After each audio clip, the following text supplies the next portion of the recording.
আসসালামু আলাইকুম। রাতের শীর্ষ সংবাদে স্বাগত জানাচ্ছি আমি শাহনাজ পারভীন।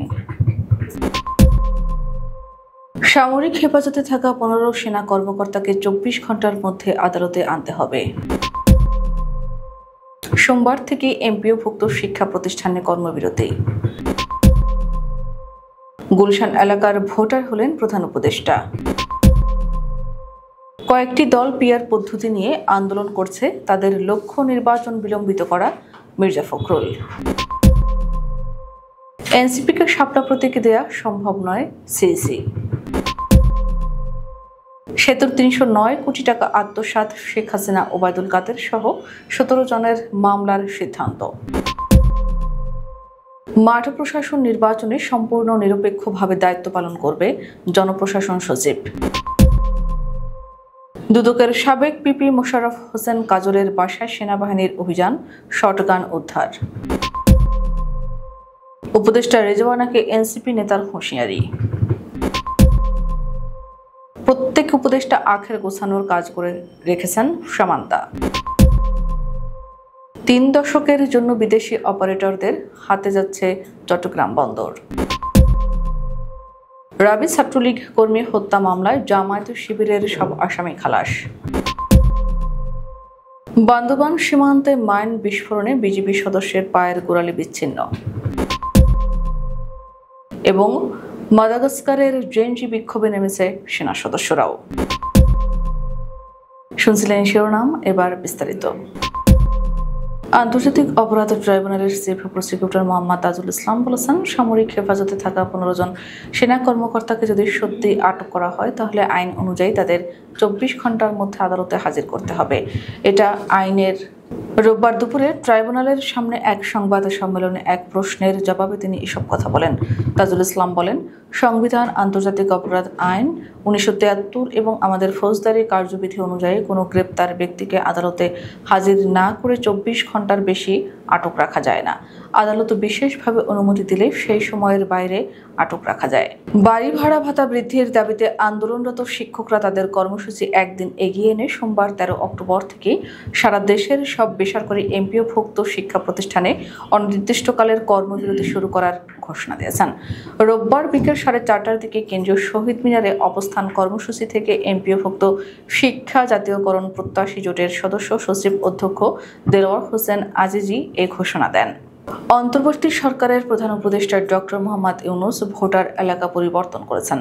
জাতীয় পরিচয় নিবন্ধন অনুবিভাগের মহাপরিচালকের অনুমোদনের মাধ্যমে প্রধান উপদেষ্টার ভোটার এলাকা পরিবর্তন করা হয়েছে।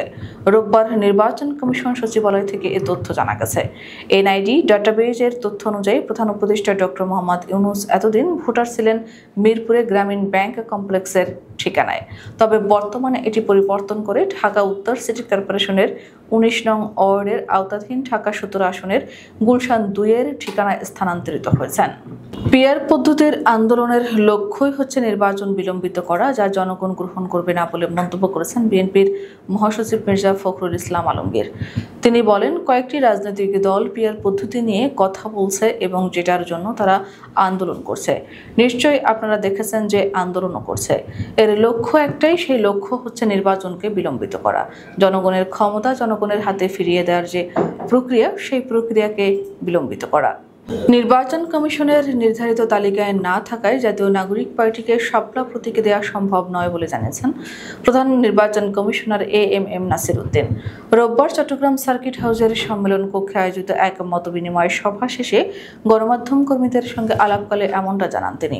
আসন্ন নির্বাচনকে ঘিরে চট্টগ্রাম বিভাগের ঊর্ধ্বতন সরকারি কর্মকর্তাদের সঙ্গে ওই মতবিনিময় অনুষ্ঠিত হয়, যেখানে চট্টগ্রাম বিভাগের সব জেলা প্রশাসক ছাড়াও আইনশৃঙ্খলা বাহিনী ও সংশ্লিষ্ট দপ্তরের কর্মকর্তারা উপস্থিত ছিলেন। মতবিনিময় শেষে বৈঠকের আলোচনার বিষয়ে জানিয়ে সিইসি বলেন, আগামী নির্বাচনে বিভাগীয় পর্যায়ের বিভিন্ন দপ্তরের যারা নির্বাচনের সঙ্গে সম্পৃক্ত থাকবেন, আজকে তাদের প্রতিনিধিদের সঙ্গে আমরা বসেছি। আগামী নির্বাচন সুষ্ঠু, নিরপেক্ষ ও গ্রহণযোগ্য করতে কি পদক্ষেপ নেওয়া যেতে পারে এসব বিষয় নিয়ে বৈঠকে আলোচনা হয়েছে। মেঘনা গোমতী সেতুর টোল আদায়ের চুক্তিতে অনিয়মের মাধ্যমে প্রায় ৩০৯ কোটি টাকার বেশি আর্থিক ক্ষতির অভিযোগে সাবেক প্রধানমন্ত্রী শেখ হাসিনা সহ ১৭ জনের বিরুদ্ধে মামলা করার সিদ্ধান্ত নিয়েছে দুর্নীতি দমন কমিশন। রোববার দুদকের সহকারী পরিচালক তানজির আহমেদ গণমাধ্যমকে এ তথ্য জানিয়েছেন। জুলাই গণ অভ্যুত্থানের পর শেখ হাসিনার বিরুদ্ধে ১৬ বছরের শাসন আমলের বিভিন্ন দুর্নীতির ফিরিস্তি জমা হয় দুদক। এসব নিয়ে সংস্থাটির একাধিক টিম কাজ করছে। এবার শেখ হাসিনার বিরুদ্ধে মেঘনা গোমতী সেতুর টোল আদায়ে অর্থ আত্মসাতের অভিযোগে মামলা করেছে দুদক। এজাহারে বলা হয়েছে, ২০১৬ সালে পূর্বের টেন্ডার বাতিল করে তৎকালীন সরকার এককভাবে সিএনএস লিমিটেডকে কার্যাদেশ দেয়। প্রতিষ্ঠানটি টোল আদায়ের মাধ্যমে ৫ বছরের অতিরিক্ত সার্ভিস চার্জ হিসেবে ৪৮৯ কোটি টাকার বিল গ্রহণ করে, যেখানে পরবর্তী সময়ে অন্য প্রতিষ্ঠান একই খাতে মাত্র ১১২ কোটি টাকা আদায় করে। ফলে আত্মসাতের পরিমাণ দাঁড়ায় প্রায় ৩০৯ কোটি টাকা। জনপ্রশাসন মন্ত্রণালয়ে সদ্য নিয়োগ পাওয়া সিনিয়র সচিব মোহাম্মদ এহসানুল হক বলেছেন, আমি কখনো নিরপেক্ষতা হারাইনি। নির্বাচনকে সামনে রেখে আমাকে যে দায়িত্ব দেওয়া হয়েছে তা নিরপেক্ষভাবে পূরণ করব। সড়ক পরিবহন ও মহাসড়ক বিভাগের সিনিয়র সচিব এহসানুল হককে রোববার তাকে চুক্তিভিত্তিক নিয়োগ দিয়ে প্রজ্ঞাপন জারি করেছে জনপ্রশাসন মন্ত্রণালয়। দুপুর ১টার দিকে তিনি জনপ্রশাসন মন্ত্রণালয়ে যোগ দেন। এ সময় মন্ত্রণালয়ে তাকে ফুল দিয়ে বরণ করে নেন কর্মকর্তারা। আগামী ফেব্রুয়ারিতে জাতীয় নির্বাচনকে সামনে রেখে প্রশাসন সাজাচ্ছে সরকার। মাঠ প্রশাসনে ডিসি, ইউএনএ সহ সিভিল প্রশাসনের কর্মকর্তাদের বদলি প্রদানের বিষয়টি দেখভাল করে জনপ্রশাসন মন্ত্রণালয়। নির্বাচনের আগে গুরুত্বপূর্ণ এ মন্ত্রণালয়ে নিয়োগ পাওয়া ও চ্যালেঞ্জ নিয়ে সাংবাদিকদের সঙ্গে তাৎক্ষণিক প্রতিক্রিয়া ব্যক্ত করেন নতুন জনপ্রশাসন সচিব। দুর্নীতি দমন কমিশনের দুদক সাবেক পাবলিক প্রসিকিউটর মোশাররফ হোসেন কাজলের বাসা থেকে একটি শর্টগান উদ্ধার করেছে সেনাবাহিনী। রোববার ১২ অক্টোবর দুপুরে হাজারীবাগ এলাকায় তার বাসায় অভিযান চালিয়ে শর্টগানটি উদ্ধার করেছে ৪৬ স্বতন্ত্র পদাতিক ব্রিগেড অধীনস্থ সায়েন্স ল্যাব আর্মি ক্যাম্প। অভিযানে সংশ্লিষ্ট এক সেনা কর্মকর্তা জানান, কাজল ৫ আগস্টের পর থেকে পলাতক রয়েছে। উদ্ধার হওয়া শর্টগানটি তার দেহরক্ষী, সন্ত্রাসী, চাঁদাবাজি ও অন্যান্য নাশকতামূলক কর্মকাণ্ডে ব্যবহার করতেন। শর্টগানটি উদ্ধারের পর থানায় হস্তান্তর করা হয়েছে বলেও জানিয়েছেন ওই কর্মকর্তা। উপদেষ্টা রেজাওয়ানা যদি এবার অবৈধ ইটভাটা বন্ধ না করে মাল পানি কামায়, তাহলে তাকে আর চেয়ারে রাখবো না, এমন হুমকি দিয়েছেন জাতীয় নাগরিক পার্টির দক্ষিণাঞ্চলের সংগঠক ও জুলাই মঞ্চের মুখ্য সমন্বয়ক মোহাম্মদ রাকিব। ১১ অক্টোবর নিজের ফেসবুক আইডিতে লক্ষ্মীপুরের রামগতি সহ সারা দেশে অবৈধ ইট ভাটা বন্ধ না হলে পরিবেশ, বন ও জলবায়ু পরিবর্তন মন্ত্রণালয়ের উপদেষ্টা সৈয়দা রেজওয়ানা হাসানকে ওই পদে থাকতে দেওয়া হবে না বলে মন্তব্য করেন তিনি। মুহূর্তে এটি সামাজিক যোগাযোগ মাধ্যমে ছড়িয়ে পড়েছে। এ নিয়ে নেটিজেনরা নানা ধরনের মন্তব্য করছেন। ফেসবুক পোস্টে এনসিপি নেতা মোহাম্মদ রাকিব লিখেন, পরিবেশ উপদেষ্টা রেজওয়ানা যদি এবার রামগতি সহ সারা দেশের অবৈধ ইটভাটা বন্ধ না করে নতুন করে মালপানি কামায়, তাহলে তাকে আর চেয়ারে রাখবো না।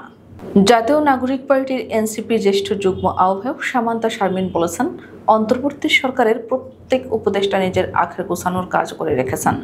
এই ইন্টারিম গভর্নমেন্ট আজ দেশের মানুষের বিরুদ্ধে দাঁড়িয়ে গেছে। তারা দেশের শিক্ষা ব্যবস্থার বিপক্ষে দাঁড়িয়েছে। রোববার বিকেল 4:30টার দিকে কেন্দ্রীয় শহীদ মিনারে এমপিওভুক্ত শিক্ষকদের অবস্থান কর্মসূচিতে একাত্মতা জানিয়ে দেওয়া বক্তব্যে এসব কথা বলেন তিনি। নৌ পরিবহন মন্ত্রণালয়ের সিনিয়র সচিব মোহাম্মদ ইউসুফ বলেছেন, চট্টগ্রাম বন্দরের লালদিয়া নিউমোরিং কন্টেইনার টার্মিনাল ও বে টার্মিনাল পরিচালনার জন্য বিদেশি অপারেটর নিয়োগে আগামী ডিসেম্বরে চুক্তি স্বাক্ষর করবে সরকার। এর মধ্যে লালদিয়া টার্মিনাল ৩০ বছরের জন্য আর বাকি দুটি টার্মিনাল ২৫ বছর মেয়াদে বিদেশি কোম্পানিগুলোর হাতে পরিচালনার দায়িত্ব দেওয়া হবে। রোববার ইকোনমিক রিপোর্টার্স ফোরাম আয়োজিত সমুদ্রগামী জাহাজ শিল্পে বিনিয়োগ সম্ভাবনা শীর্ষক সেমিনারে প্রধান অতিথির বক্তব্যে তিনি এ তথ্য জানান। রাজশাহী বিশ্ববিদ্যালয়ের ছাত্রলীগ কর্মী ফারুক হোসেন হত্যা মামলার সব আসামিকে বেকসুর খালাস দিয়েছেন আদালত। রোববার দুপুর ২টার থেকে রাজশাহী মহানগর দায়রা জজ প্রথম আদালতের বিচারক জুলফিকার উল্লাহ চাঞ্চল্যকর এই মামলার রায় ঘোষণা করেন। এই মামলায় জামাতে ইসলামের তৎকালীন কেন্দ্রীয় আমির মতিউর রহমান নিজামী, সেক্রেটারি জেনারেল আলী আহসান মোহাম্মদ মুজাহিদ, নায়েবে আমির দেলোয়ার হোসেন সাইদি, রাজশাহী মহানগরের তৎকালীন আমির আতাউর রহমান সহ ১১৪ জন আসামি ছিলেন। রাজশাহী মহানগর দায়রা জজ আদালতের রাষ্ট্রপক্ষের আইনজীবী আলী আশরাফ মাসুম বলেন, সাক্ষ্য প্রমাণে আসামিদের বিরুদ্ধে সন্দেহাতীতভাবে অভিযোগ প্রমাণিত না হওয়ায় আদালত সবাইকে বেকসুর খালাসে দিয়েছেন। বান্দরবানের নাইক্ষ্যংছড়ি উপজেলার ঘুমধুম সীমান্তের 22 ফাঁড়ি সীমান্তে পয়েন্টে স্থল মাইন বিস্ফোরণে নায়েক মোহাম্মদ আক্তার নামের 22 ফাঁড়ির ক্যাম্পের একজন বিজিবি সদস্যের ডান পায়ের গোড়ালি বিচ্ছিন্ন হয়ে গেছে। রোববার সকালে কক্সবাজার 34 বিজিবি ব্যাটালিয়নের 22 ফাঁড়ি সীমান্তে বিজিবি একটি টহল দল 40 এবং 41 নম্বর পিলারের মাঝামাঝি অবস্থানে গেলে এই দুর্ঘটনা ঘটে। আহত বিজিবি সদস্যকে ঘটনাস্থল থেকে দ্রুত উদ্ধার করে রামু সিএমএস হাসপাতালে চিকিৎসার জন্য নেওয়া হয়। বর্তমানে আহত বিজিবি সদস্য সেখানে চিকিৎসাধীন অবস্থায় রয়েছে। মাদাগাস্কারে চলছে সরকার বিরোধী বিক্ষোভ। এই বিক্ষোভে এবার আদেশ অমান্য করে যোগ দিয়েছে সৈন্যদের কিছু অংশ। এমন প্রেক্ষাপটে প্রেসিডেন্ট আন্দ্রে রাজোয়েলিনার শাসনের বিরুদ্ধে বিক্ষোভ তীব্র আকার ধারণ করেছে। কেনিয়া এবং নেপালের জেনজি আন্দোলনে অনুপ্রেরিত হয়ে গত 25 সেপ্টেম্বর মাদাগাস্কারে বিক্ষোভ শুরু হয়। শনিবার বিক্ষোভকারীরা প্রথমবারের মতো রাজধানীতে প্রবেশ করে। পুলিশ বিক্ষোভকারীদের ছত্রভঙ্গ করার জন্য স্টান গ্রেনেড এবং টিয়ার গ্যাস ব্যবহার করলে সৈন্যরা ঘটনাস্থলে যায়। এ সময় উল্লাসের মাধ্যমে সেনাদের স্বাগত জানানো হয়। আমাদের আগামীকাল দুপুরের শীর্ষ সংবাদ দেখার আমন্ত্রণ জানিয়ে এখনকার মতো বিদায় নিচ্ছি। দর্শক, ভিডিওটি শেষ পর্যন্ত দেখার জন্য আপনাকে অসংখ্য ধন্যবাদ। নিত্য নতুন সংবাদ পেতে আমাদের ইউটিউব চ্যানেলটি সাবস্ক্রাইব করুন ও নিয়মিত নোটিফিকেশন পেতে বেল বাটনটি ক্লিক করুন এবং আমাদের ফেসবুক পেজটিতে লাইক করুন। এছাড়াও আমাদের ভিডিওতে লাইক দিয়ে শেয়ার করুন। আল্লাহ হাফেজ।